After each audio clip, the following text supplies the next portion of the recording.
Mwiriwe neza mwese.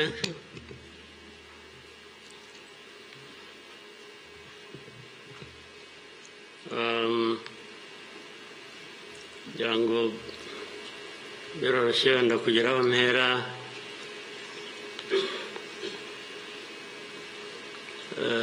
Ndahera ku mateka Bizimana yatubwiye.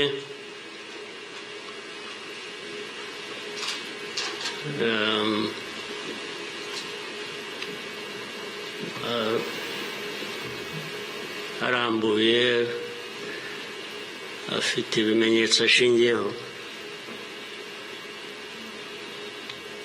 ariko ndagira ngo mbanze ishimire mwese abari hano mwaje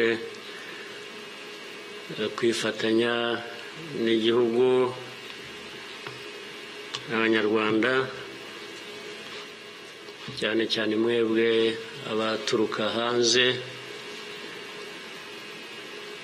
mu bindi bihugu cyangwa abihagarariye hano mu gihugu cyacu.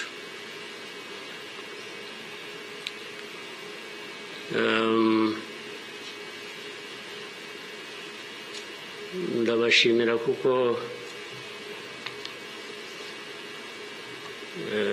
kenshi ko dusigaye tubibona ko bisigaye biri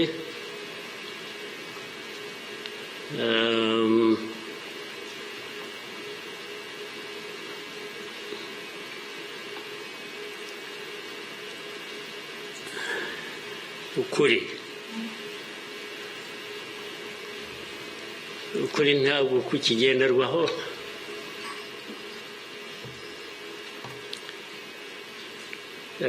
Ni nacyo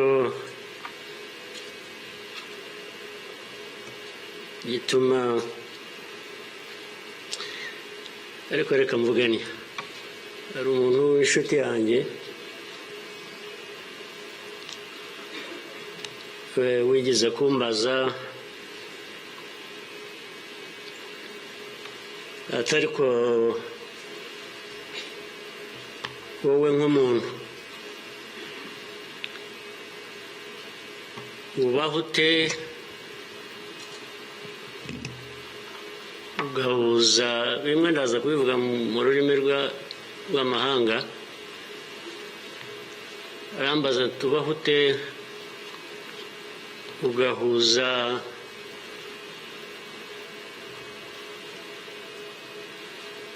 the dark past and the cruel present.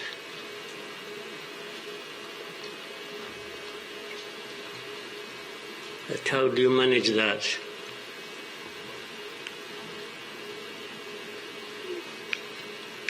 Ariko uko nabyumvaga ntabwo ari igihe yabazaga gusa, yabazaga u Rwanda. Uvuga ngo u Rwanda mubaho muti, with a very dark past and a very cruel present.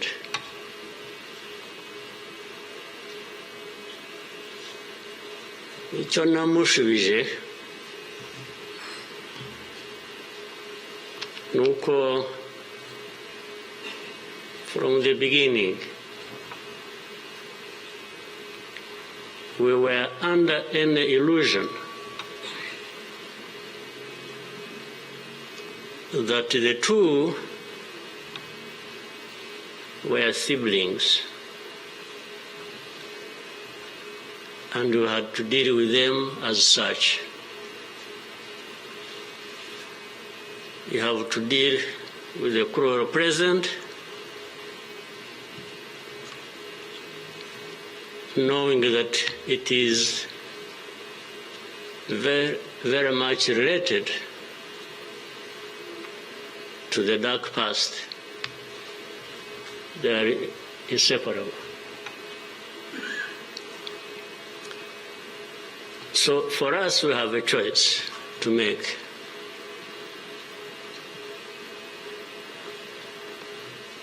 You are either crushed in between and you stop existing, or you stand up and fight.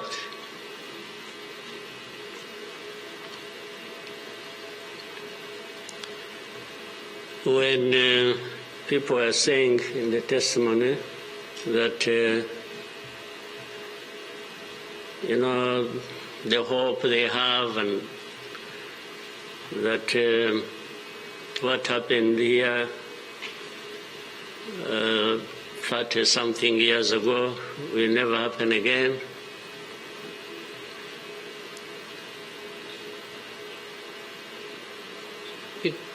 It won't be because of those who were responsible for that dark past will not try again, or are not even trying now again. It will not happen again just because there will be people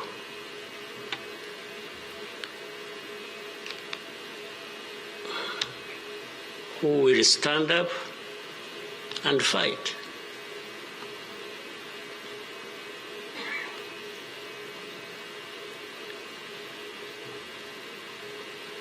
It's not because there are fewer people who wish to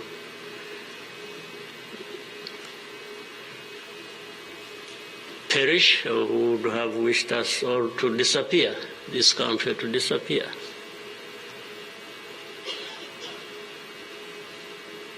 But how can people accept that? How can people not stand up and fight? Because anyway, well, there is a risk you may die when you stand up to fight. But if you don't, it's a sure thing you are going to die.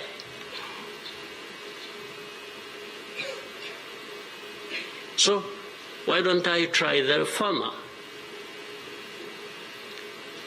Why don't I try to stand up and fight with the chance that you might survive and live on your life as you want it, instead of giving up and you let people treat you as if for you to live, it's a favor that they are going to do for you. Why?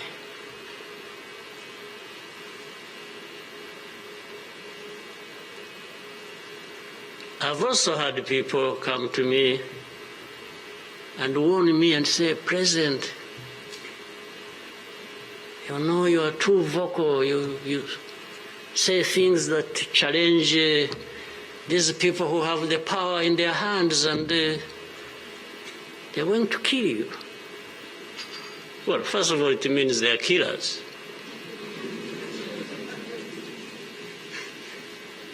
But my answer to them is, you know what? If I were to be there to just accept these things to happen, I don't think I would count myself as living anyway. It's like I would already be dead. To live a life of lies, of pretense,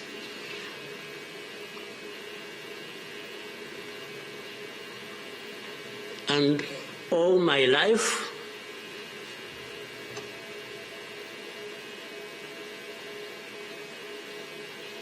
to somebody else, I would be dead anyway. So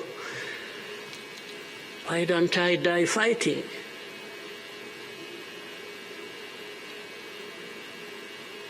So you Rwandans, why don't you die fighting? Instead of dying anyway, just dying like flies. Why? But my message goes to other Africans who live like this on a daily basis, who are dehumanized. And they accept it and they beg. I can't beg to live. I can't beg anybody.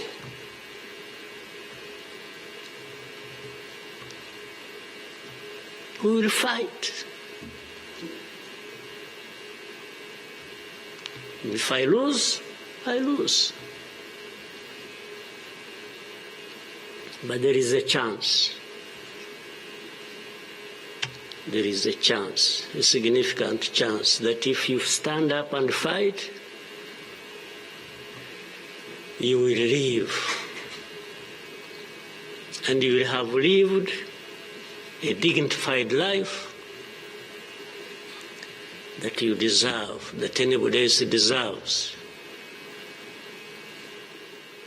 So these people who are there to the UN, they are there to these Western capitals, they are everywhere, they are just saying Rwanda. This small country, this Rwanda.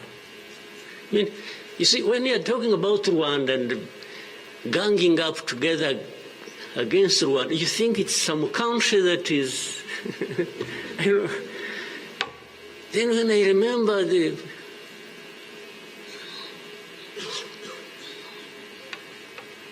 facts about it,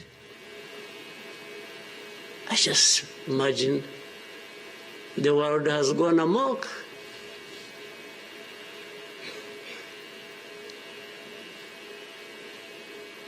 But in the midst of all that,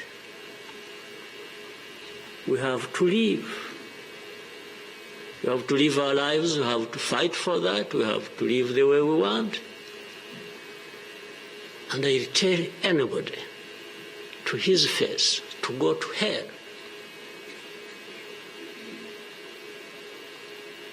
If anyone comes around and thinks they can, you know, they come and say, hey, we're going to sanction you. To what? Go to hell. Just go to hell.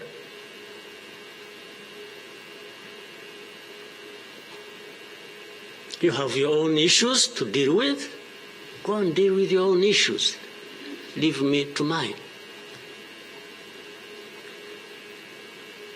This is the spirit, I think, Rwandans must have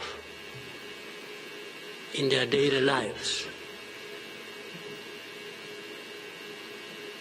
So my worry is not about how powerful these people are that come down upon us and throw anything at us. I'm never worried about that. I worry about one thing, which has lived on for centuries. It's for Rwandans. It's for Africans who sit back and find nothing wrong with accepting to be treated like that.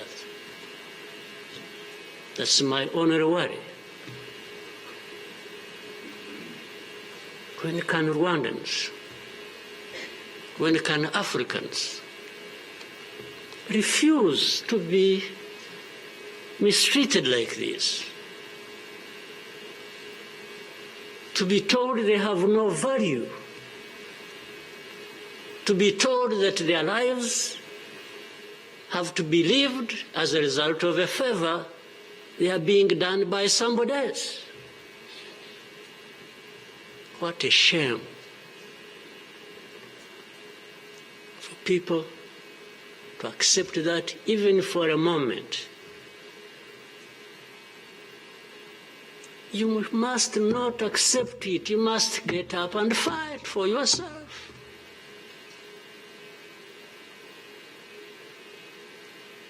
And then you have fools leading countries and being used as puppets.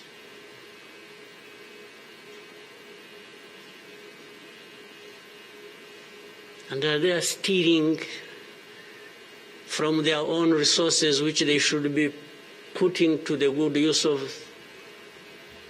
their own people and develop them. They just put everything to their own use, find billionaires in a sea of poverty, millions of people going hungry, and their leaders, billionaires,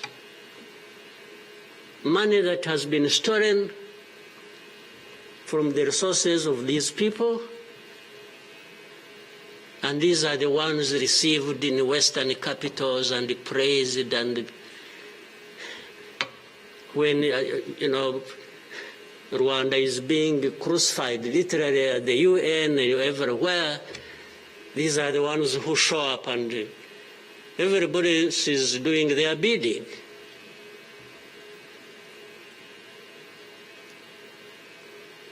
They don't talk. These ones don't even say a thing. There is somebody to say it for them.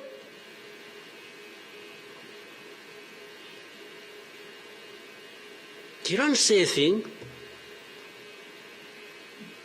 Even in meetings where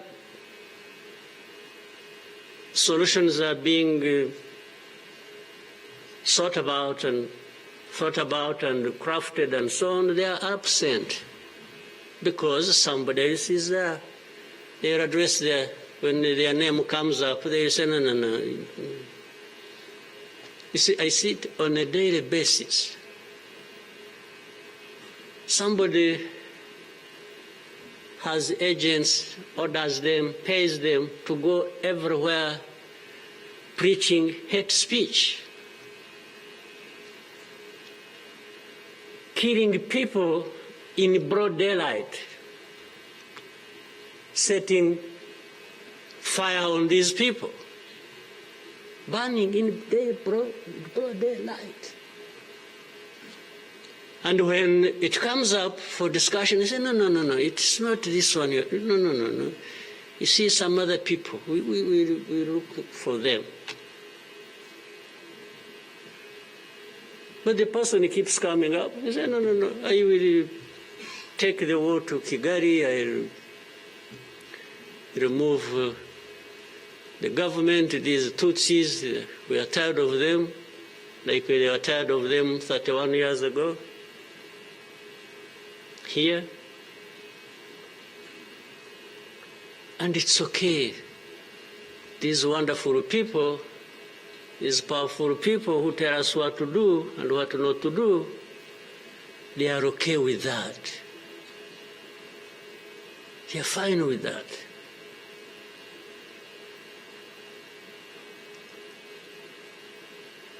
And they expect us to accept it also ourselves.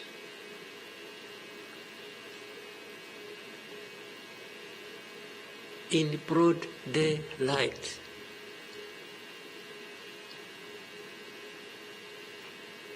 Hate speech, killings of people for their identity, uprooting them from their homes, and most of them are refugees here in this country. We have 125,000 people as refugees who have been living in camps, uprooted from their homes in eastern Congo. And then these powerful, good people come here and pick 1, 2, 3, another day 5, if there are many, to go and settle them in those beautiful countries of theirs. And they leave the majority here. And they expect us to be thankful that that's a huge gesture of generosity. First of all, they take them knowing that these are actually refugees from a neighboring country. They don't take them as Rwandans. They take them as refugees from Congo. Only that they are taking very few. They are not, I wish they could take all of them. Those who wish to go and resettle them. So the rest becomes my problem. So what they have to do is cleanse Eastern Congo of all these people, bring them to Rwanda, take to your countries those you want, few, very few, not even 0.1%, Rwanda's problem. Because after all, these ones are Tutsis like Kagame. That's a simple conclusion. But ask yourselves, how did these people end up being across the border of Rwanda? Was it really done by Kagame? Was it done by Rwanda? No, for us, we are here lucky that we are alive, that we survived.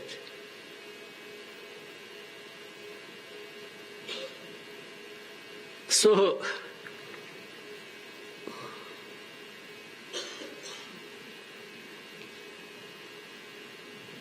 but as I say this,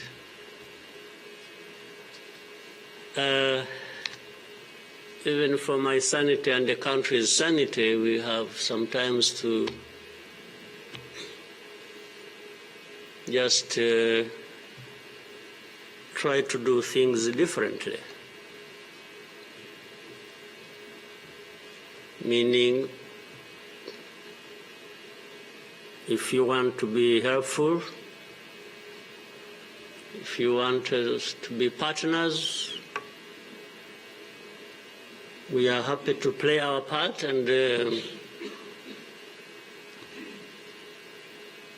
you can be sure you will find a reliable partner in us, irrespective of what we think about you.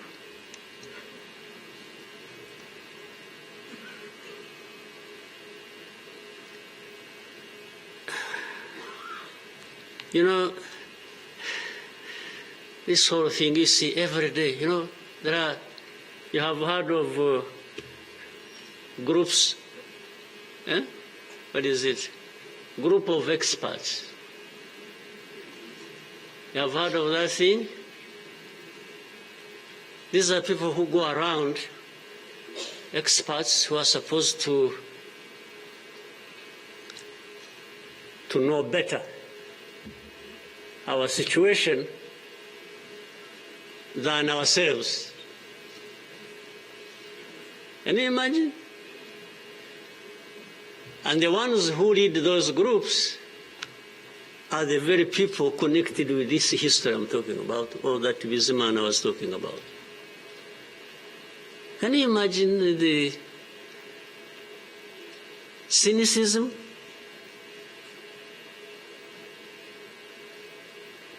And this expert comes to me and asks me, you know, but this,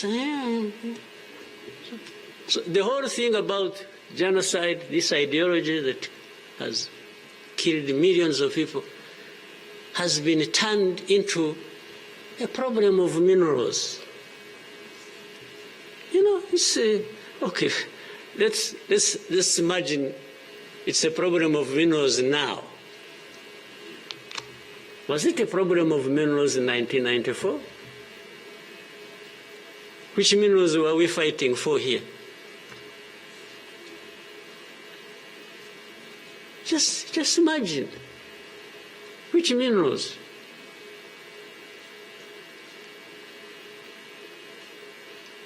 Second, if it were to be minerals, how many are actually fighting for these minerals in those places, assuming you found evidence about Rwanda being implicated in what's happening in Congo for minerals in Eastern Congo? Are you really saying it is just Rwanda? Why don't you be brave enough to say Rwanda is invading our territory we have created for ourselves and is encroaching on the minerals we are also encroaching on in Eastern Congo? Why don't you be brave enough to admit that, at least to say that?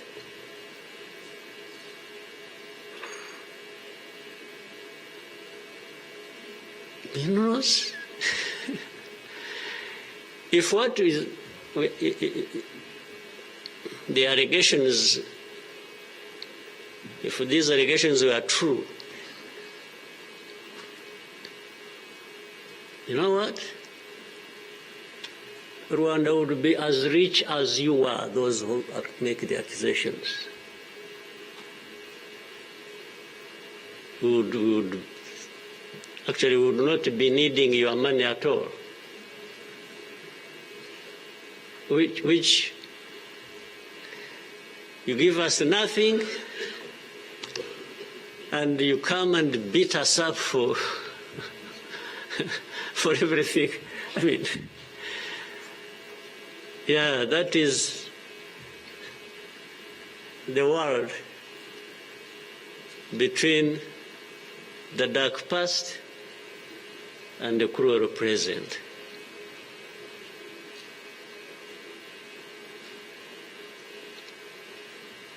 But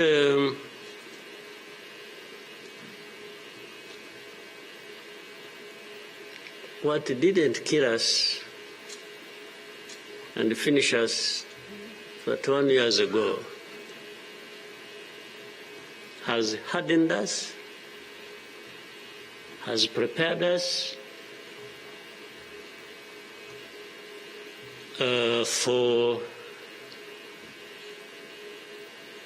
the bad things that will always come anytime these people want and wish. Honestly, I want to assure you,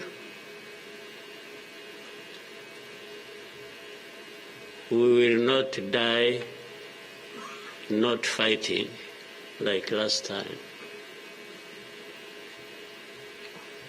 And fighting does not involve invading anybody's territory, does not involve going after something that is not ours. Fighting, I mean, is if you find us here and want to treat us the way you want that you have seen in the past, I just want to assure you, you will not succeed. You will not succeed. I think I beg all these Rwandans, we should be itching for a fight with anybody who wants to come here and turn things upside down. And I think there are many who are ready to join for that. But for our friends, our partners, please, don't misunderstand us, don't mistreat us. We have had enough of it. Take it somewhere else. Take it somewhere else. You know, this Bizman who was telling you this whole history, by the Bizman, if you could compile that and distribute it to our friends and all of us. I actually want a copy of what you... But I think you should give our friends and others, they need to... Much as in the cruel present, facts don't matter, evidence doesn't matter, the truth doesn't matter. What matters is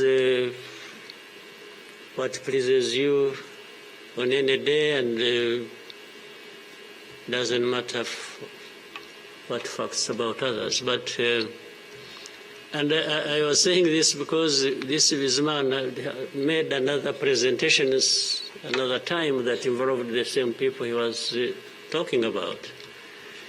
And the next day, from embassies, people came to him, threatening him. Yeah. You know, they even, they're so foolishly brave to just, you know, they went to him. And I think another message went through Foreign Affairs. It's like this man who is saying this, and he was not saying it is not true, but he was saying no for daring to say it, even if it is the truth. Yes, they threatened him, and they even started threatening he will not get a visa to travel to some places, face to face, like that. Somebody from the embassy threatening our minister. Of course, I can't blame them that, given this history we have had, that from the embassy they even think they are above the minister. Yeah. He just come and say, you dare say this. He wasn't saying, this is contrary to the truth or evidence we have. Why did you present lies? No. He was just saying, whether lies or truth, you shouldn't have said it. That is the cruel present we live in, but we must confront it. And we will. We shall. No question about it. I've also told people that anyway, for us we are in a sort of not bad position, because the worst has already happened to us. I don't think anything worse will happen, ever. So those who are scared, fearful of anything, I just want to console you in some way, if it may, that actually the worst has already passed. When we lost the people during that time, the young man was giving a testimony about. Do you think anything like that would ever happen again? I don't think so. So why would we be scared of anything? The worst. The hurricane came and we took cover and things, and it has passed. And we rebuilt. We rebuilt our strength of all kinds. I don't think there is any other hurricane that will come and sweep across the country, destroying everything. I don't think so. So, and this day always reminds us of some of the things that are ignored and facts that remember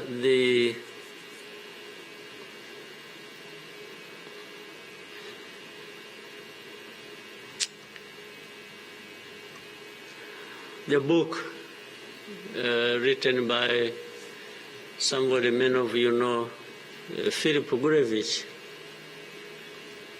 with a very long title.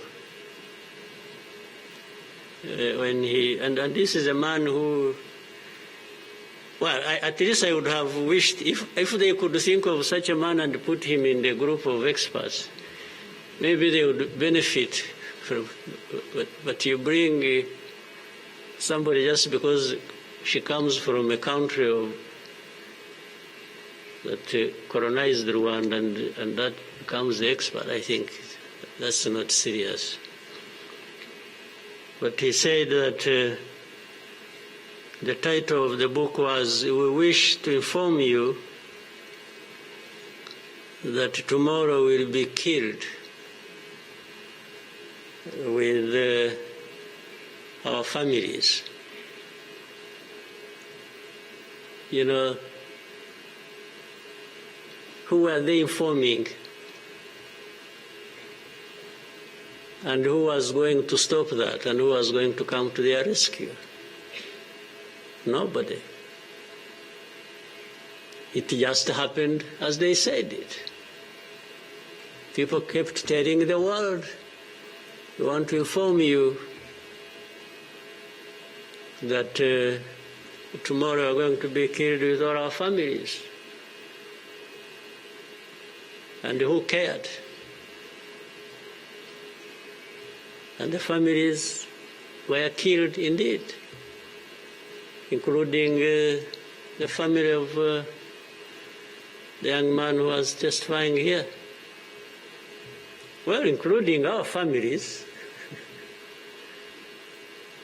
those of us standing here who have been demonized every single day about our history. The history where there is a force that always has been attempting to turn victims into perpetrators. So these people who give testimonies and say what happened to them, they are actually now perpetrators. They are no longer victims. So the cynicism I was talking about of what happens in this world is that these very people who barely survived and who lost everything else and their families are now the victims, the perpetrators, no longer victims. That's what the world wants to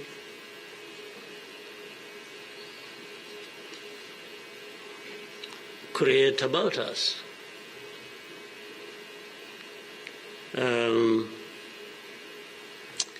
I think I should, even for,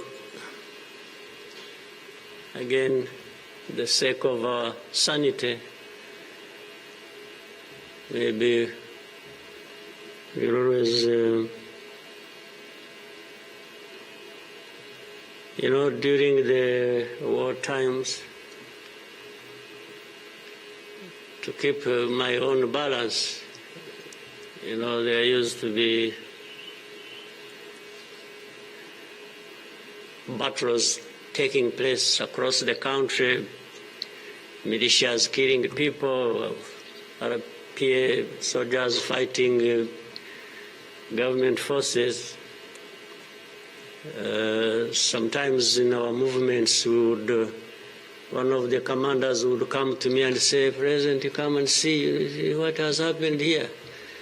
I went there once and saw a mass grave that they had just dug with caterpillars, and I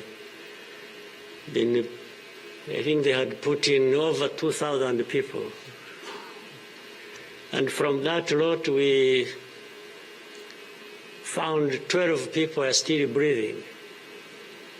And we got them out. I was told the other day of the 12, I think they lived for some time, and then now they are remaining 7 out of 12. I kept following the story. 7 are still alive. I think 5 died of... But from that moment,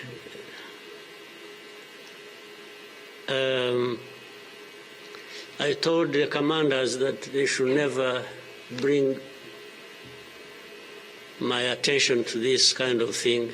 They should just handle it, and we agreed how they will be handling it. But I should never, I don't even need to be informed or, and the reason was simple. And unfortunately, such a moment of remembrance sort of takes you back into that. But the reason was I didn't want my judgment and my conduct of the war and the leadership I was supposed to be providing to be impaired in any way by the anger, by what you saw. So that's why I wanted to keep my own balance so that we go through so many things. But otherwise, if I kept seeing this, putting people out of a mass grave, and then your mind goes to say, but who is this doing? Whoever is doing this, why is he doing it? He may end up... so anyway, let me...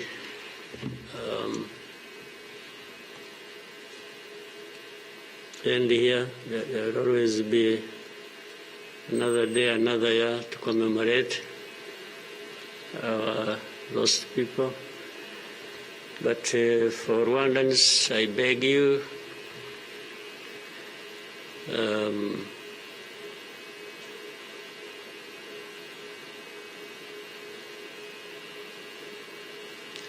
don't you owe your life to anybody else.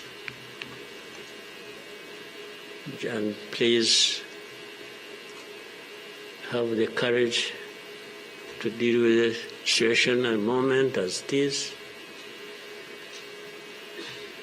Don't offend anybody, but always fight for what is yours. Don't allow anybody else to dictate to you how you should live your life, because the moment you accept it, that is the day you have lost your life. God bless you.